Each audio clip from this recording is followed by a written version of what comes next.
حاضرین آداب،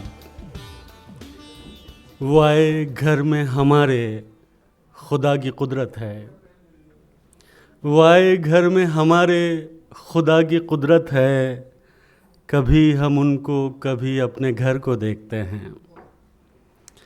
آپ سب کا استقبال کرنے کے لیے ہمارے پاس غالب کے اس شعر سے اچھا اور کیا ذریعہ ہو سکتا ہے۔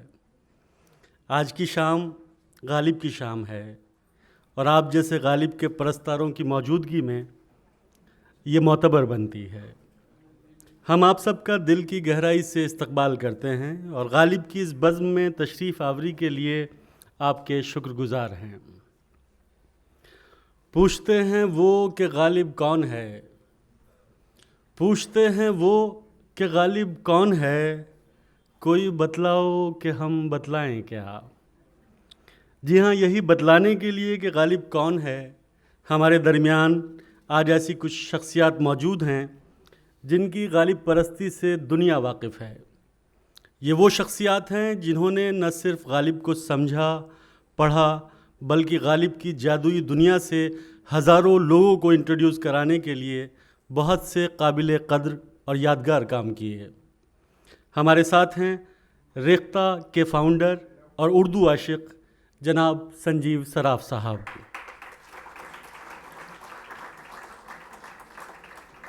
ماہر غالب پروفیسر خالد محمود صاحب۔ آج کی اس بزم کے روح رواں جناب نجیب جنگ صاحب۔ مشہور داستان گو محمود فاروقی صاحب۔ بے انتہا مقبول و معروف علمی و ادبی شخصیت جناب پون کے ورما صاحب۔ میں گزارش کرتا ہوں کہ اپنے ان تمام معزز اور باوقار مہمانوں سے کہ اسٹیج پر تشریف لائیں۔ جناب سنجیو سراف صاحب، جناب پروفیسر خالد محمود صاحب، جناب نجیب جنگ صاحب، جناب محمود فاروقی صاحب، جناب پون کے ورما صاحب۔ جی سر۔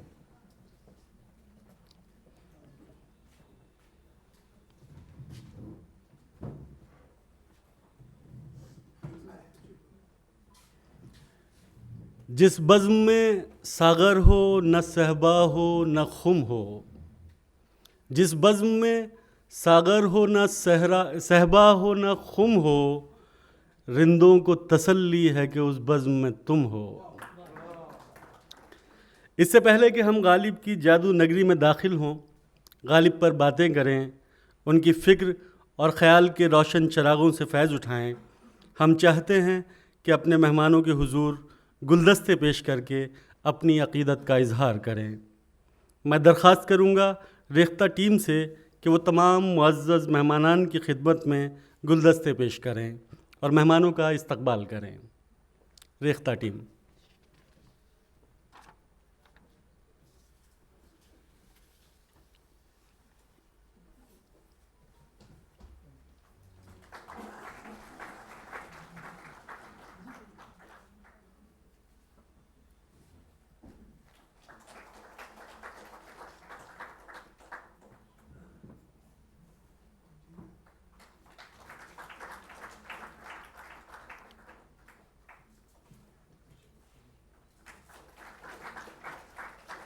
بہت شکریہ۔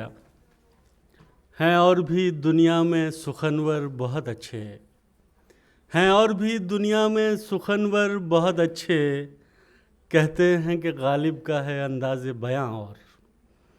مرزا غالب نے یہ شعر یوں تو اپنے وقت میں اپنی بڑائی اور اپنی استادی ظاہر کرنے کے لیے کہا تھا، لیکن شاید غالب کو بھی اس وقت یہ اندازہ نہیں رہا ہوگا کہ ان کے بعد سینکڑوں برس تک شاعری کے دیوانے ان کے اسی انداز بیان کی پرتیں کھولنے میں سر دھنتے رہیں گے۔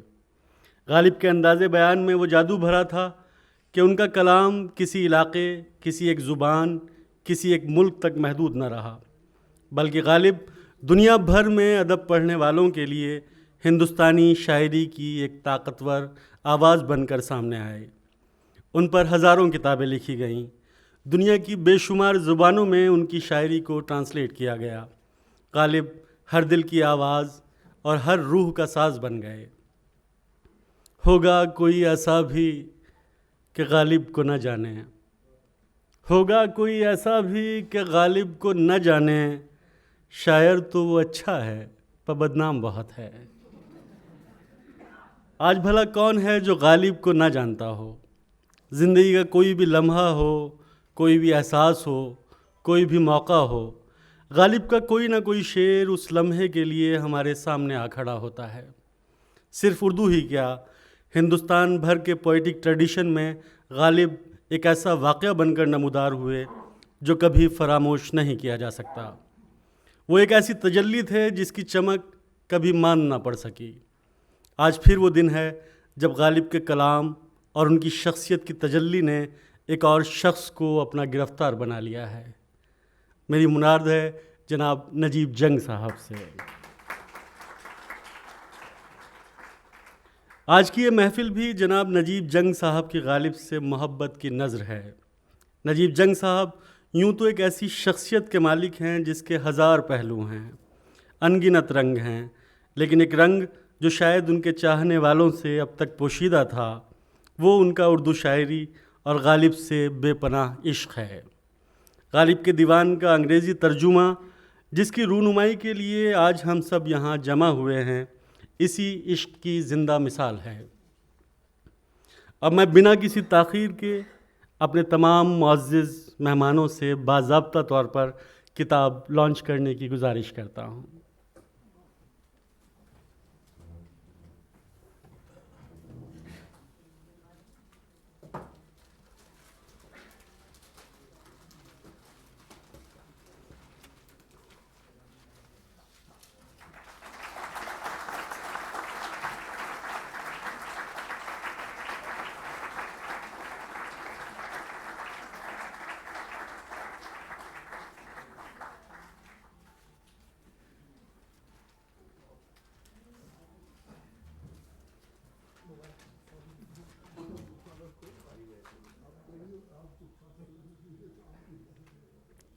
ہوئی مدت کہ غالب مر گیا پر یاد آتا ہے، ہوئی مدت کہ غالب مر گیا پر یاد آتا ہے، وہ ہر ایک بات پر کہنا کہ یوں ہوتا تو کیا ہوتا۔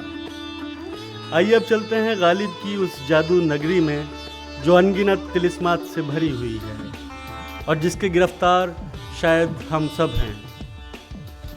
جناب سنجیو سراف صاحب industrialist, social and cultural entrepreneur, Polyplex Corporation Limited کے بانی اور چیئرمین ہیں، جو دنیا کی PET فلم بنانے والی سب سے بڑی کمپنیوں میں سے ایک ہے۔ سنجیو سراف صاحب نے اپنی صنعتی سرگرمیوں کو وسیع تر کرتے ہوئے کئی اور تجارتی ادارے بھی قائم کیے ہیں، لیکن ان تمام سرگرمیوں کے ساتھ وہ اردو زبان اور شاعری کے حسن میں ہمیشہ گرفتار رہے۔ اردو زبان اور شاعری سے ان کا یہی عشق ریختہ فاؤنڈیشن کے قیام کی بنیاد بنا۔ Rekhta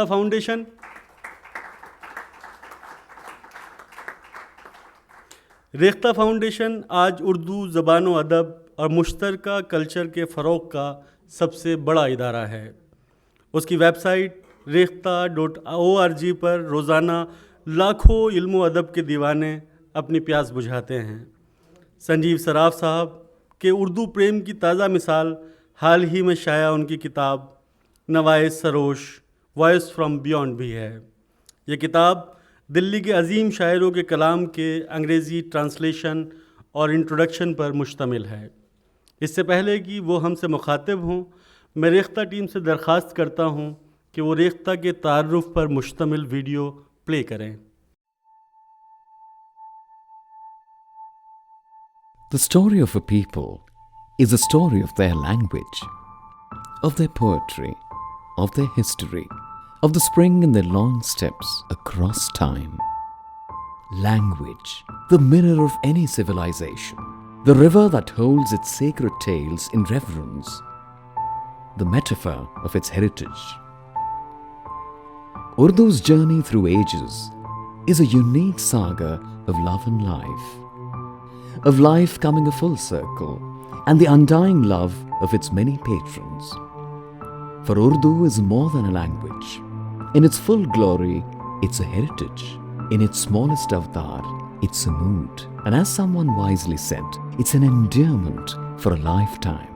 With the flame being gladly accepted by the young poets, actors, musicians and writers, Urdu has discovered its new age, an age that it hopes will nurture and kindle the fire for all times to come.